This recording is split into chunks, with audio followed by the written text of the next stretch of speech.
Just as we reached the other side of the wall, I could tell by all senses we were outside. The smell of fresh air, the sound of owls calling and crickets chirping, the sight of trees and grass, the feel of a gust of wind rushing through my hair. I love how I'm just drinking in the scenery while I'm, flying through midair from an exploding bomb. I guess I'm trying to, become one with nature before my inevitable demise or something.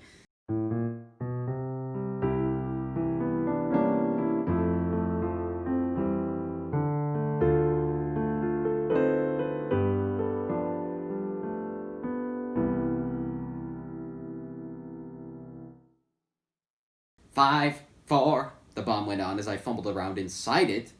I'm inside the bomb? How did I get inside the bomb? Okay, the strings of confetti were just long enough to tie together. Grab, tie, grab, tie. I worked as fast as I could. 3, 2... You done in there? You got 1 second, Shadow called from outside the bomb. Ready, I yelled, leaping out of the bomb. I'm presuming the same way that I came in, which I'm completely at a loss for how I managed to do that. 0, boom! The bomb erupted, and a long string of confetti burst out. Grab it, Shadow shouted as we took hold of the lengthy string of tied-together confetti strips.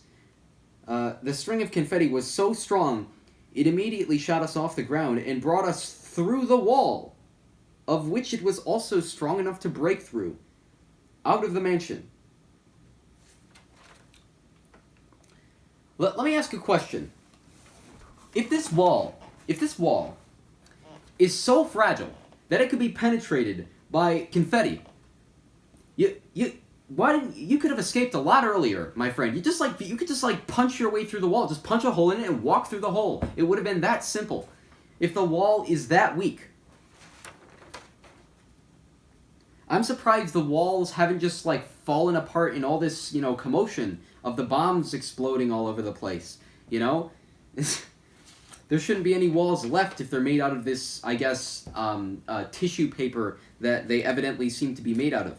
Just as we reached the other side of the wall, I could tell by all senses we were outside.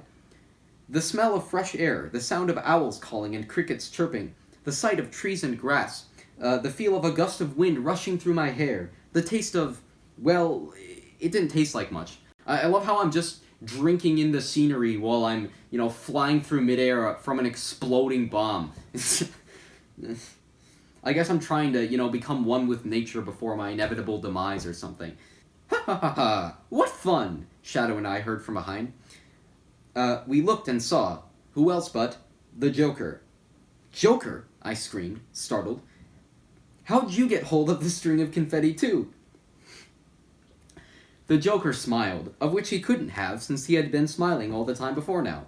Oh, Joker started. Then he looked back into the mansion through the giant hole in the wall that the string of confetti had created, and then looked back at us, confused. I don't know. I sighed. Suddenly, a bomb dropped from the sky and landed on the string of confetti. Now, let me ask you a question. Is this string of confetti still in the air? How? Why does it take... I guess, is gravity on strike or something? Why is it taking this long for things to land? Boom! It erupted, cutting Joker off the line and sending him falling to the ground below. Okay, whee! He shouted.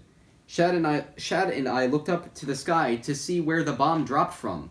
Okay, before we continue, here's me fumbling inside of the bomb, tying together all these strings of confetti, which I apparently did in the course of 7 seconds, so, just, suspend your disbelief for my sake.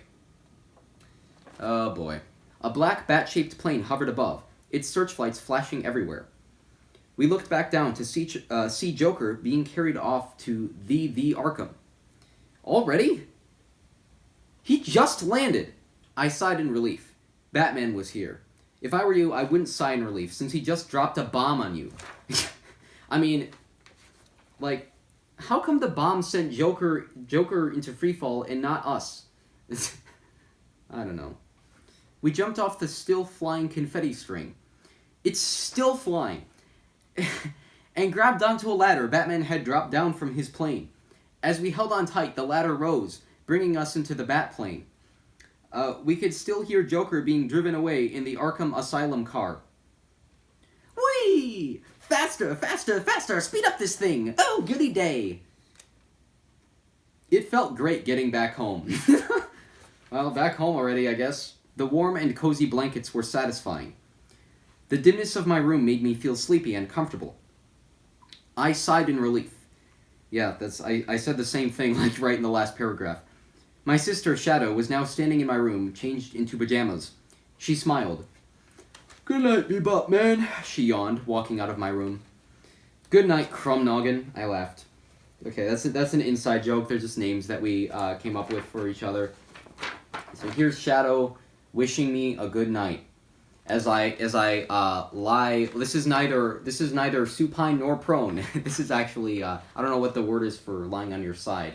I guess there's nothing particularly special for that. It's like, wait, is that like a plank position, or no? I think planking is whatever. Anyway, yeah. So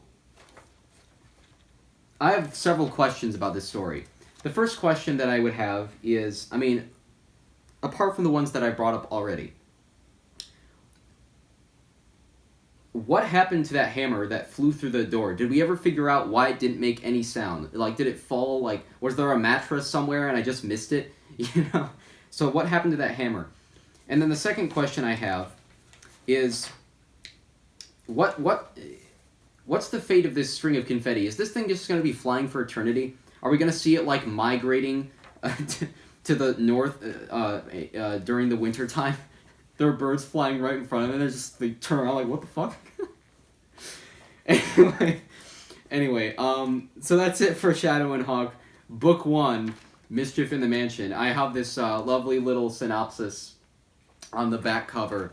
Help Shadow 12 and Hawk 10 defeat the Joker. I guess those are our ages. In Shadow and Hawk, Book 1, the beginning of a great new series. Jump into the world of a superhero as Shadow and Hawk and their mentor, Batman, track down the Joker. I don't see what Batman did to track down the Joker in this story. With adventure and laughs along the way, read about a superhero. Become one. Alright.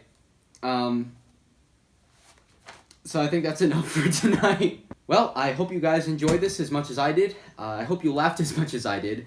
Next time, for this series, I might be reading Diary of a House Cat, which is a story that I wrote, I think at just about the same age that I wrote this one.